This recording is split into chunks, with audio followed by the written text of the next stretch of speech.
جی السلام علیکم ورحمۃ اللہ وبرکاتہ۔ محترم بھائی نے یہ جی روایت بھیجی ہے نا ایک عبداللہ بن قرط رضی اللہ عنہ والی، کہ جس میں یہ ہے جی ان اعظم الایام عند اللہ تبارک و تعالی یوم النحر ثم یوم القر، یہ جی ثم یوم القر۔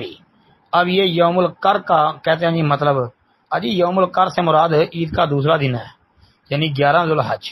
تو یہ روایت کے اندر تو آ رہا ہے، یہ وضاحت ہی میں تو موجود ہے کہ دیکھیں کہ عبداللہ بن قرط رضی اللہ عنہ کہتے ہیں کہ نبی علیہ الصلوۃ والسلام نے فرمایا اللہ تبارک و تعالیٰ کے ہاں سب سے بڑھ کر عظمت والا دن یوم النحر 10 ذوالحجہ، اس کے بعد یوم القر 11 ذوالحجہ ہے۔